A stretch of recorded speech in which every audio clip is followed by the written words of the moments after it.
Hi, and welcome to Let's Bake and Cook Stuff.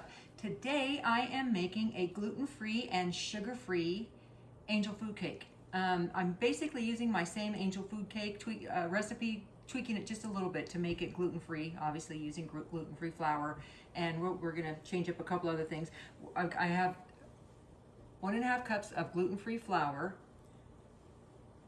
Oh, I already put it away. I was going to show it to you, but it's a gluten-free flour. And I used, to make it more like a cake flour, because I use cake flour in my angel food cake recipe, I put a tablespoon of cornstarch in there as well. So that will help lighten it up a little bit. I have a teaspoon of salt and a quarter teaspoon of xantham gum. And a lot of times you use xantham gum when you're using gluten-free flour because it replaces the gluten. It makes things a little more lighter and stabilizes them a little bit. Okay, so that's good there. 2 cups of egg whites. That's about 14, 15 eggs. Okay, we're gonna get that going with a teaspoon of cream of tartar. Gonna put it up to medium. Get it a little foamy. And I'm gonna add the sugar substitute slowly to the egg whites. And if you want to do just gluten-free and you don't care about it being sugar-free, go ahead and just use regular sugar here. You could just use 2 cups of sugar. And now we're going to turn this up. We're going to beat it to stiff peaks. I forgot to add the lemon juice. The lemon juice was supposed to go in when we first started beating it. Sorry.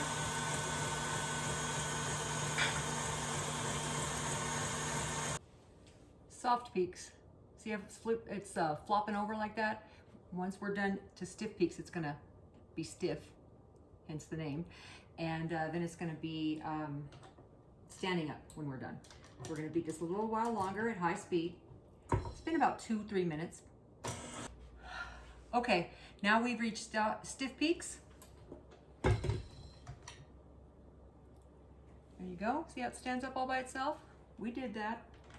Well, the mixer did it. Now we got to add in 1 tablespoon of vanilla extract and 1 teaspoon of almond extract. We're going to gently fold in the flour mixture, about 1/4 of it at a time. I'm going to sift it in right over the top.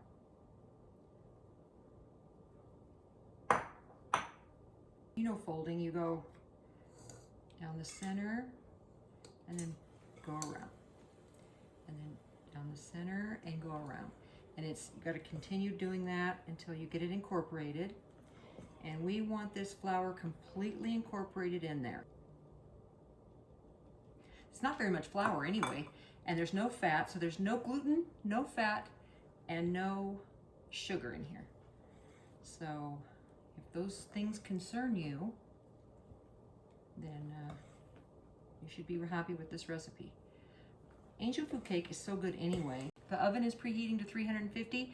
You do not want to grease your pan because you want it to be able to grab onto the sides of the pan so it can pull up, because it's a super high fluffy cake. Okay, we're just gonna plunk it in here. Evenly distribute throughout the angel food cake pan.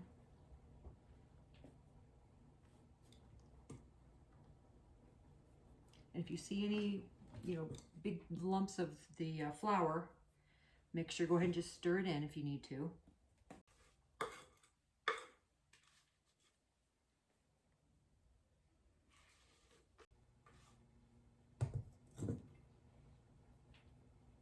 You just want to even it out.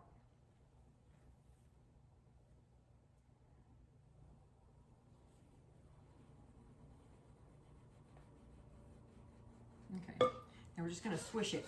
Try to get some air bubbles out, but you don't want to pound it like you do a regular cake. Okay, that's as good as we got. Okay, I just want to wipe off. These will get burned. These little drips that got on there, those will burn.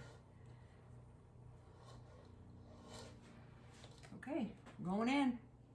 Preheated 350-degree oven for 30 to 35 minutes, and we will see you back here then.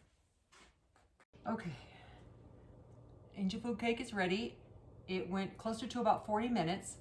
When you do an angel food cake, you always, I don't often say always in the kitchen, but always have to flip it over. This one comes with little feet, so you can see how when you flip it over, it's gonna stay up. And that just keeps it from sinking back down. If you don't have this, it will sink back down. It'll sink and you'll have a flatter cake. This one's gonna be a nice, high, thick cake. Okay, we'll be back in about an hour after it's done cooling. Our cake is done. And I just have this glass. This is a angel food cake pan with a bottom that comes out. So we're just gonna place this on top of this cup and it's gonna push this cake out. Magically delicious. Oh my gosh, it weighs like an ounce. It's so light. Oops. Okay, really? Not necessary. Okay, now I'm going to loosen it from the bottom. Just going to run a knife along the bottom, between the bottom and the cake. Okay. I'm just going to stick this down here in the center. Hopefully it won't take too much. There we go. I think we got it. All right. Now, take our cake. Don't do it like that. Okay. Well, this is just not working out at all, is it? Okay. And then to actually hide your imperfections of that top being a little crackled on the top, you can just do it like this, serve it like this. Or flip it back over. You can coat this with something. It's real pretty if you put just some strawberries, some fresh strawberries around the bottom, and put some whipped cream in the middle, however you want to do it. You do need a serrated knife for this. Oh, it just cuts like air.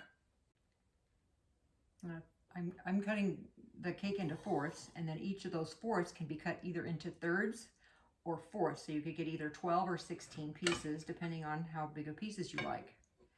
Okay, I'm going to try and do them into 16ths, because I'm dieting. Normally I would do it in 12. All right, let's see. I'd say you could sprinkle some powdered sugar on there, but that would kind of defeat the purpose, right? They actually do have a sugar-free powdered sugar substitute as well, so you could do that. But it's good like this. Let's give it a try. It's really good. It's a little more dense than a regular one, but it's really, really good. It's real light, but it's still, again, a little more dense. But you know, an angel food cake is like air. But literally, that cake weighs like an ounce. I would recommend this to anyone who's doing a gluten-free thing, anybody who's doing a sugar-free thing, anybody who's doing a fat-free thing, anybody who's doing all three. Give it a try. Let me know how you like it. Thanks for watching. You take care now.